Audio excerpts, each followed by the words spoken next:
try this too. That looks great, but what do these shades actually do? So obviously we all have different skin and everyone has different areas of pigmentation in different parts of their face. These shades of the Maybelline Eraser are specifically for color correcting. If you have any darkness, especially under your eyes, both pink and yellow can be good at brightening up those areas. For my skin tone, I personally find pink is a little bit more brightening, but not too much. If you have a slightly more tan skin tone and depending on your undertone, you may prefer a yellow under the eyes. And I'm also going to add a touch of my regular shade, which is 00. If you have a deeper skin tone, you might want to try an orange color corrector. Again, this can work underneath your eyes, any areas that have got pigmentation, just to even out your skin tone. If like me, you have any redness or acne or scarring, a little bit of green can help to balance this out. You do not need a lot, so take a tiny little bit, just pat that gently over the area, and as you can see, it neutralizes a lot of the redness. Obviously you then go in with a regular concealer so you don't have green patches.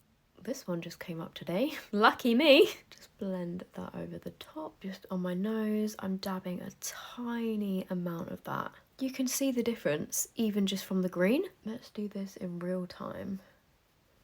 See how that just instantly neutralizes it? Let's also put a little bit on my chin and here. This purpley blue shade can be a little bit multi-purpose. It says that it brightens sallow skin. What is sallow skin? It basically means skin that has lost its healthy glow. If you have any areas that are a little bit more yellow, maybe you've been ill recently, your skin is just lacking general brightness. If you're tired, if you're dehydrated, this purpley blue is apparently supposed to help brighten up those areas. So let's give it a go. But also, if you have a foundation or concealer that's a little bit too yellow for you, you can use this to mix with it. If you want your foundation or concealer to be a little bit more cool toned, this can really help to neutralize it. You see the difference. And then of course you can use a darker shade to contour or bronze like your cheekbones, your forehead, your nose. I'm going to put a tiny bit, and then anywhere else I'm going to use my regular shade, which is 00, and then we're going to blend this all out. I'm going to blend the bronzer first so I can add any concealer if needed, tapping that all out with my brush. Same on the other side. Forehead. You see what I mean? You need a tiny little bit. Blend the nose. For the rest of my face, I'm going to use my sponge. The green neutralized the red on my chin and these little spots over here.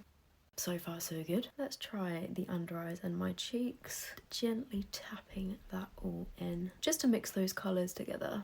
Nice, definitely brightened. Let's try the yellow side, which I think might be a little dark. Let's mix in some of that blue. Again, definitely neutralise the under eye, but I think the pink works better for my skin tone. That dark circle is gone though. Blend over the lids, down the nose, and finally my forehead. You think the green is going to do crazy things, but it does actually mix in. Taking what's left on my brush, same for my forehead and my cheeks. And this is how everything looks. Yeah, I would say my skin is corrected. I would then add blush and powder, but that is a full face of concealer.